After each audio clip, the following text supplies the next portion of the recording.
I'm Justin Moore. Welcome to Creator Wizard, your step-by-step guide to the business of being a creator.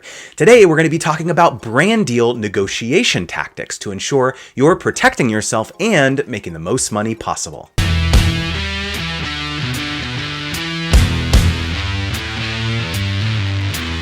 Before we get started, if you want insider tips on how to grow your business as a creator and diversify your income, click the link in the description to join our free newsletter, and you'll also get a downloadable brand deal pricing checklist. Today, I'm so excited to be joined by Kevin Herrera, who is the co-founder and CEO of verified member network, TheMachine. Kevin has been at the forefront of the digital content revolution with experience as an agent at the Gersh Agency and directly managing influencers at Moopsy. Welcome, Kevin. Hey, how's it going? Thanks for having me. Absolutely. Great to have you. So why don't we start off? Why don't you walk me through your kind of standard operating procedure when you get a inbound inquiry for one of the influencers you manage? Like, what's the first step? Kind of like, what's the information you ask from the brand or the agency, that kind of thing? For sure, yeah. If it doesn't already have all the information I need in the email that comes in, the main information that we need to know is their budget range. If they don't have like a solid, this is what we're working at, if they want to give us a range, it's typically what advertising agency or brand will be comfortable with. Exclusivity, usage, how are they going to use the content beyond the content just living on the social media platforms that are owned and controlled by my client. Where are they going to use it? Is it going to be dark posted? Which means posts that aren't going to be seen on the timeline of the influencer that's posting, but is going to be using that audience data through the platform they're buying on. There's a lot of other stuff besides just the branded integration itself that modern campaigns come along with. And so knowing the full scope of what the advertising agency or the brand partner is looking to do is extremely important and really helpful to get things moving smoothly, because the faster we can get to a mutual understanding, the faster we can get to work. Right. And do different clients of yours have different requirements or different things that they want to vet for the different brands that they partner with, or is it pretty standard in terms of what you're asking for? Like, I know some influencers are like sensitive, like they only want to work with, like products that are, environmentally friendly, or like they don't want to work with food brands who have certain ingredients or something like that. So do you vet for that type of information too initially, or how does that work? Definitely. Yeah. I mean, and it's really important to know, you got to know your clients' likes and dislikes, who they want to work with. At the end of the day, like, we're working on their behalf and servicing their needs. So the more we work together, the greater our understanding of each other will be. But in the very early stages, it's finding out, every deal early stages, it's finding out what the client's comfortable with. And there's certain brands that fits better with a client, because it's not like it used to be with commercials or like hawking product. Authenticity is a buzzword that a lot of people use in the space, right? Like, you don't want to use a product you don't ever use or would never use, because your audience will know, and it's going to not be good for the brand client and the advertising agency client, but it's also not going to be good for the influencer, the talent, because if they talk about something that is ingenuine, their audience is going to not be happy about it, and they're not going to get repeat business because the integration isn't going to perform like the person hiring them wants it to perform. The person hiring them wants them to evangelize for this product in a way that's going to drive sales and return on investment. Right. And if they're not honest about the product, they're not honest about their feelings about it, their audience will know it won't convert to sales, and it just won't be good for anybody. Right. Absolutely. So, I think one of the most often asked questions is, how do I price myself, right? And there's so many different levers. I think a big goal, like you mentioned, of asking all these questions is ensuring that you have all the different factors in place so that you can provide an accurate price, right? Because oftentimes, you know this, like sometimes the brands or the agencies will come back and be like, oh, we forgot, we want to do like paid media, or oh, we forgot, we want to get access to your clients' Facebook or Instagram to be able to boost the post or things like that, right? And all of these things should add money to the pricing, right? And so what's your overall pricing strategy? I mean, I know that there's kind of that old saying, like, whoever names the price first loses, right? So do you try to get budgets from the brands or the agencies? Like how do you approach just like the overall like pricing strategy? Yeah, for us, at the very core of it, it's how we're looking at it as a service and how we're of service to the person on the other side of the table. I was an agent before this, so I learned all of those agent tricks. I wore that suit. I played that game. I can wear the shark skin if I need to.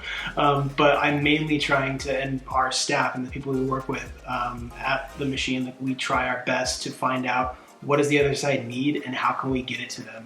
And at the same time, how can we protect our client that we're working with and on behalf of, and make sure that their brand is being protected and that they're getting the most value for the value that they're communicating. And it doesn't help anybody if the value is super one-sided either way.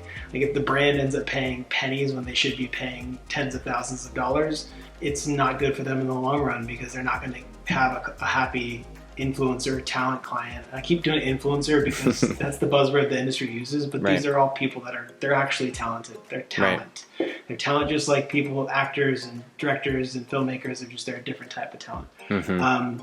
So yeah, it's the way that I typically try to find out what their budget range is, because one quote from another brand or another time could be totally different than the current time. And maybe my client loves the brand and is willing to take a little bit of a haircut on their price because they love the brand and it's a perfect fit, or they have a video coming up or a post coming up that would be a perfect fit and it's really easy to slot it in, and they want to find more business with the brand.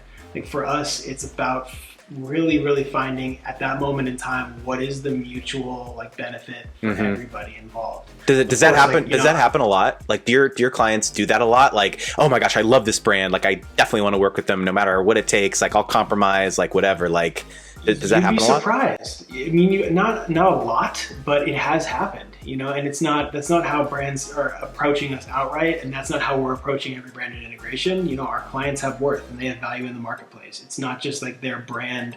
It's not just the branded integration itself and the content production, but they're also a brand that people trust themselves. So the ad agency and the brand client, if they're new to the space, they're paying for the creative agency.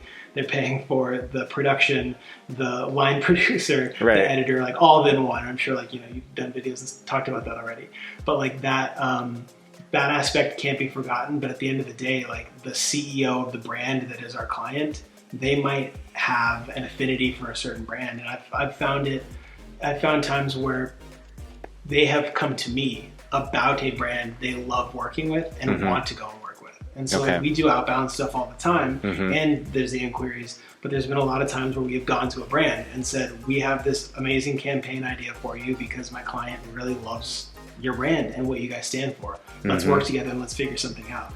And then there's been times when somebody's approached and you can't figure it out because of one of those other ancillary things, because the price point doesn't match with the 6-month usage or whatever they want to use. Well, maybe we'll be able to give them a break on that usage because of X, Y, and Z. It's not cookie cutter. There's no one way to do it. But that, in general, it's about finding just a mutual benefit. Do you ever counsel your clients be careful about that because you might be setting a precedent in the marketplace? Like, if you're willing to accept that, down the line, they're never going to give you your actual rate because you've accepted this lower rate in the past. Or is it really for you more about serving your client and you just kind of find a way to make it work? Yeah, no, it's definitely about protecting them and the long term of their career. If I was just in the short-term business, no offense to agents, I would say being an agent, because it's about churn, because that's what an agent's job is turned into. When it comes to this type of work, when you're servicing a large roster of talent, for us, when we're working on a 360 management side of things, where it's their entire career, or if we're working on just a branded integration management, non-exclusive with somebody, it's always about where are they going to be 2 years from now? And is this move that they make right now, is it, I can't even think, what's the saying, a penny poor and a pound foolish? Yeah, something like that. Am I going to be making some money now, but then in the future, I'm stopping myself from making hundreds of thousands of dollars because of something like that? Right. And it's always about finding out and it's what they want too. If at the end of the day, they want to take a discounted rate or they want to work with a brand that is not a perfect fit, it's completely at their discretion. We're just there to help facilitate and make sure everything goes super smooth. Right. I want to dig into one thing that you said, which is I hear a lot, and people always really struggle with understanding how to articulate that. You mentioned that you do outbound outreach. So you have a client that is really excited about a brand or whatever. I think what a lot of influencers and creators struggle with is like, if they come to a brand with like a proposal to partner with them or whatever, they don't know how to say, pay me. Like they know how to say, or like a lot of brands are willing to like give them free product or something like that. Cause like, oh yeah, it's like more of a PR thing. Right. But like, how do you craft that proposal where you're like, look, I have this client, they've got this idea for this, partnering with your brand, things like that, but you do need to pay us, so like, how do you have that conversation? Yeah, it's directly, I'd say, and that's the thing with working with a management team to handle the business side for you. Because, our company has lawyers, like that we have representation sometimes that helps us out in deals. It's like I think it's a subconscious thing about having somebody help you out to represent your interest in a business creative relationship, because it's not just a business relationship, it's creative as well, and it's right. Deeply creative, and it can be deeply emotional because it's a brand that somebody's created from the very beginning on both sides. Like that brand reaching out to you is a brand just like a brand that's an influencer talent is. So it's how we talk to them about it is that they need to, if they're reaching out, if it's not through us, it's saying, I have this really great idea for this integration to work with you. I'd love to link you up with my business team to figure out how to make it work. Okay. Or I'd love to discuss how to make this work and if it fits into your budget for this quarter or something, because they do have budgets, they figure that out, and then it's all about getting to yes or no as fast as possible. So if you're an independent influencer, an independent talent that doesn't have representation, it would be about qualifying that lead. When you reach out to them, I'm not doing this you're saying indirectly, I'm not doing this for free, but I have a really great idea and I have massive value. Here's my great value. I'm not going to do it for free.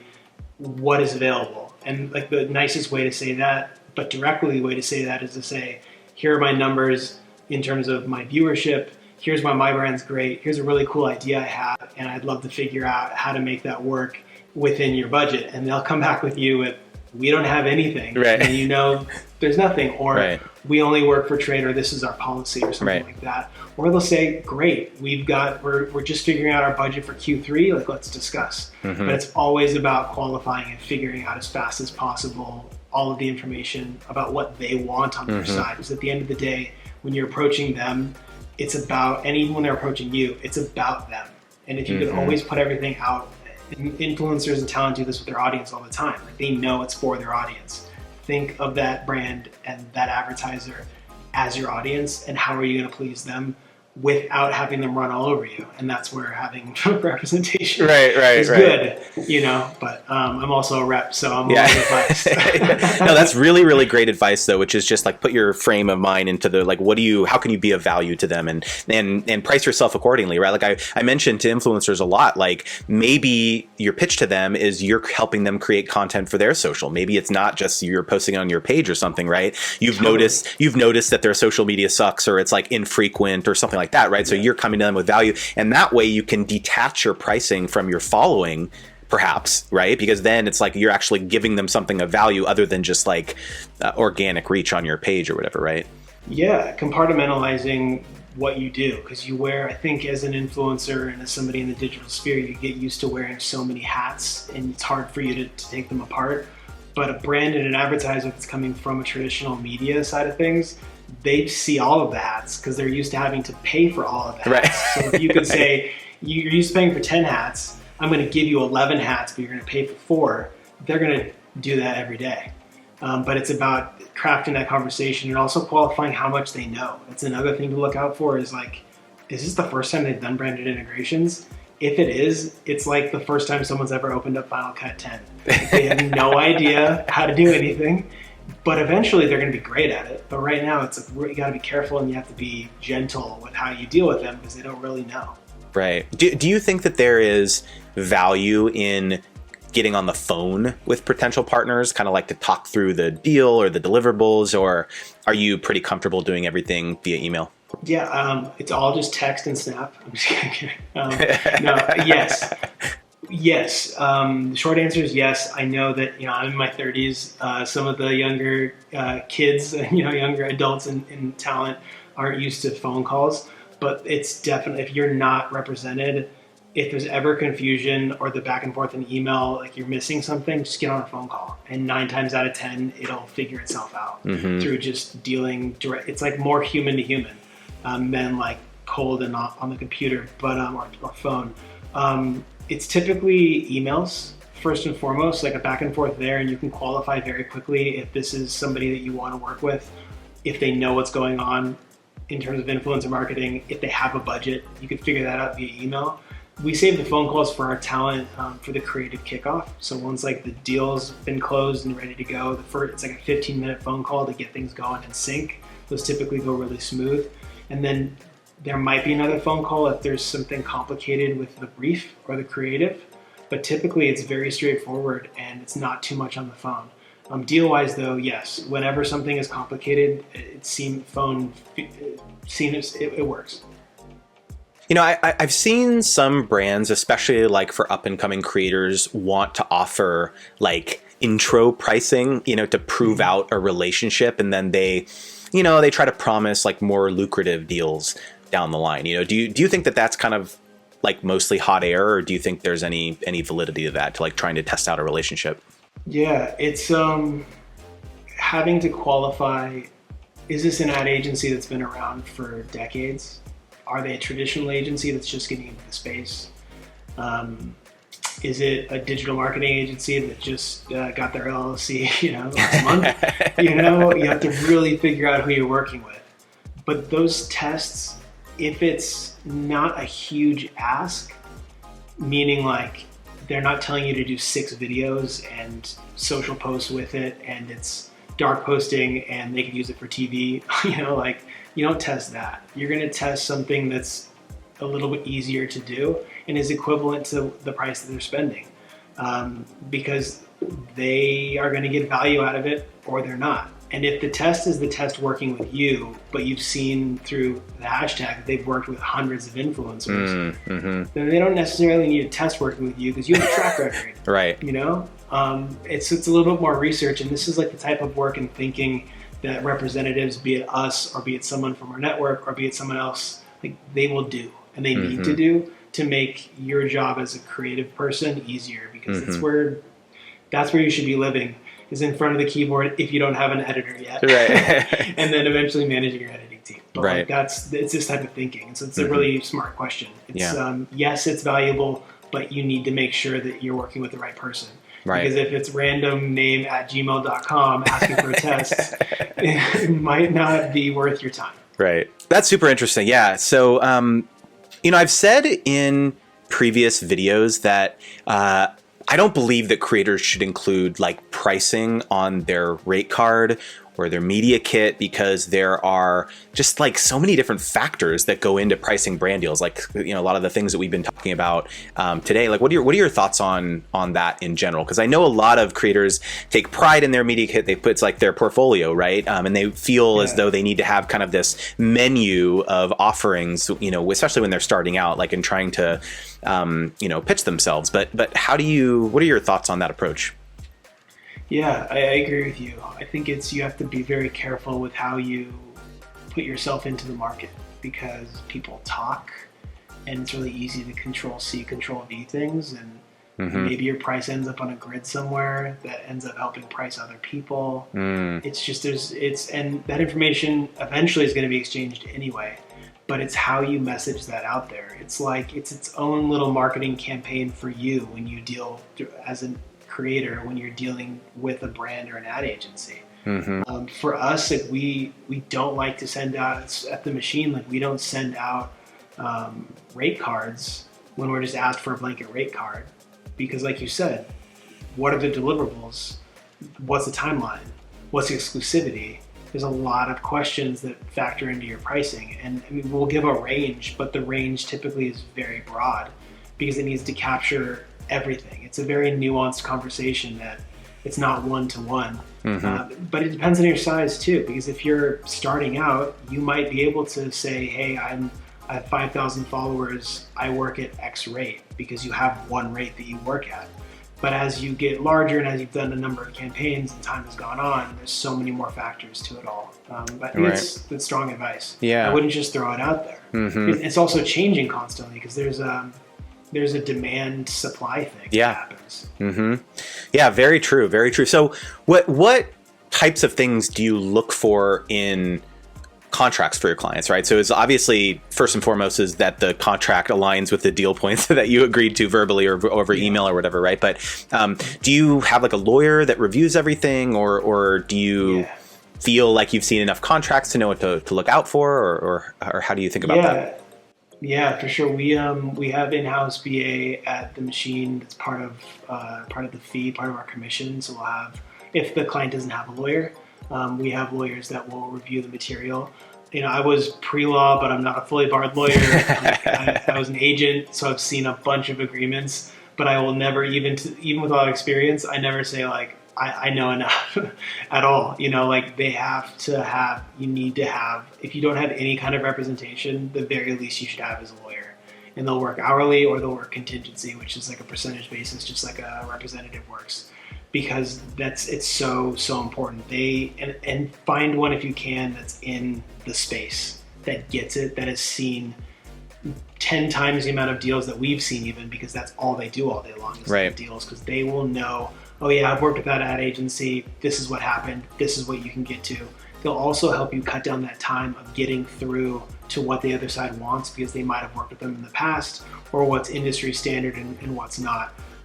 If you don't have a lawyer and you're in a rush, and we should never be in a rush in agreement anyway, but like, let's just say hypothetically, like if you're ever in a rush, pump the brakes. It's not worth it, I promise, because like the legal fees of fighting something because you've rushed off of it are not worth the amount of getting the money right now.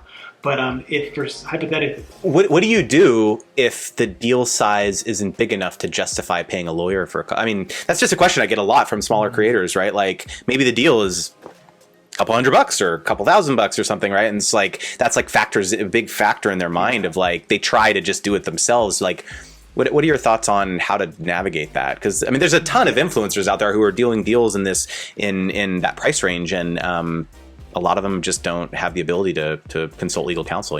Yeah, I mean that's where I think a contingency lawyer is really interesting. That's working on a percentage basis, because it scales. Like when you make a lot of money, they're going to make a decent amount of money, right? But it's only a percentage, and it's minority percentage of what you're making. Self-promotion here, working with TheMachine, like as part of that commission, as part of our markup, then we have lawyers on hand that'll handle that stuff for you. Interesting. So okay. If you're not working with TheMachine's branded integration management side of things, or you're not working with representation, it's worth it in that they're going to look out for you in a way that you wouldn't even understand to look out for yourself. And it's not like, and you can be a creator anywhere now. So you could be a creator in a non-entertainment area. If you go and you reach out to a lawyer in a non-entertainment area that doesn't have experience, it might not be worth it hourly. But if you have a deal, I would check out firms that other talent have worked with and that know the space, and talk to them and be real with them. This is a $300 deal. Your hourly is $700. I can't afford that. Right. And it's a 16-page deal. Do they have somebody who's a lower level, who's maybe an associate, who's like learning, that might have a lower rate? Because otherwise you're putting yourself at risk. Right. Every single time you sign an agreement, it's binding. And if there's terms in there that like you breach, you have to pay them $10,000, going negative on the deal for buying 1 hour of lawyer time to get that cut out ends up being worth itself. But you shouldn't have to navigate that yourself. And that's where having a representative handle that for you, that's an expert that knows that space. I mean, that's why we created what we created with the branded integration management, because we were noticing, I saw it even when I left Gersh to start my company in the early days. There's a lot of talent that are new and they're nervous and they want to protect themselves. And so in trying to protect themselves, they end up hurting themselves because they don't want to be exclusive with somebody, or they don't want to like lose out too much money. And that's why we've made this thing where it's like, just have us manage your integration. That's an incoming inquiry to you. Give us the commission percentage that you would. You're non-exclusive, go do your thing, but we're going to protect you and we're going to help you make more money or make more time or whatever that is. And it's unique to us. And I think part of working with us in that way, and what's interesting is like we also have this verified member network of other managers that are at different firms that have all come together to say like, this is what we represent. We really care about the talent we work with. We're not doing shady stuff like the rest of the industry does. Right. You know, like we can take that experience working with that talent and either be that representative for them on the 360 side or hook them up with the person who's the right fit. Because just like a branded integration, you find the right fit, you'll find the right team member for you. And it's unique to you as a talent. And so like that, I really, to the initial question, I think lawyers are so important, and you've got to have at least a lawyer if you're going to work professionally. You got to find one. So that's great advice. So for creators who don't have management, like one of the most common things I hear is that just generally, they just don't know how to price themselves, you know, like especially for things that they don't have a ton of experience with, like whitelisting or paid media or exclusivity. Do you have any kind of like general tips for creators to just feel more confident in how they price themselves? Yeah, it's going to be unique to everybody, right? So like I wouldn't apply this advice to just your blanket. You know, I would look at, I'd try to, if you're part of like a certain vertical of creator, I'd reach out to other people within that vertical and talk to them. You know, a lot of people in this space are a lot more open than I think previous entertainment and advertising executives and people were. And I'd chat with them and see like, you know, what are you seeing out there? And that's a good place to start, because then you're going to understand what the market is currently doing. And you broke out a few of those things that I think not a lot of people think about. And this is where having a representative, like a lawyer at the very least, and manager, ideally, agent eventually, is important, is usage, whitelisting. Like there's so many areas of the funnel, of the marketing funnel, that the advertising agency, if it's an ad agency, is getting value from and getting money from, that your content that you've created should be helping you monetize as well. And the thing that's starting to come about is a little bit more regulation. Like there's all these influencer marketing associations popping up all over the world and kind of like streamlining things. But I look at what somebody similarly recently has priced themselves at and look at those numbers and see what that value is. And I'd also ask the other side of the table, like, what is your KPI? What is your key performance indicator? What are you trying to achieve? How are you pricing things? Because they better know. Right. If they say, my CPV is 4 cents, then you can go back to your numbers and say, okay, well, I have 80,000 views times 4 cents. That's the price they want to pay me. What's the industry standard CPV? And that's something you might be able to even Google, or ask other people in the space that are working at your level or even a little bit higher than you. Also reach out to talent representatives or reach out to lawyers and just say, I have a deal. I don't know what I'm doing. Right. Can you help me out? And you might get a lot of no's, but more than likely you're going to get a, yeah, here's a few tips, or like, why don't we work together on this? And this is where, again, like and that's something you could do openly, or you can come to us and bring the integration to us and have us manage your branded integration. And we're going to do that work for you and make it super smooth and seamless. Because it's a dance and it's a game, but it's a game that everyone's trying to win together. Yep. And that's what a lot of people I don't think understand that are new. Yeah. You know, it's more of like a us against, but it's not. Yeah. Well, man, Kevin, you've been dropping some gems today, man. This has been great. I really appreciate you coming on. How can people find out more information about The Machine? Oh, cool. www.themachine.la is our website. You can check us out there. We're at themachine.la or at themachine_LA on all different places. I got a pretty awesome TikTok. Just kidding. But yeah, you can get us out there. And then you can also email us at info@themachine.la and we'll get back to you. Awesome. Thanks again. Thank you. So I hope you enjoyed the interview. I would love for you to subscribe to my channel and hit that notification bell to be alerted every time I upload a new video. And please leave a comment down below if you have any questions or future video ideas and you are one step closer to becoming a creator wizard. Don't forget, if you want insider tips on how to grow your business as a creator and diversify your income, click the link in the description to join our free newsletter. You'll get exclusive videos, worksheets, and insights on the influencer marketing landscape, access to special product discounts, first look at upcoming courses, and more.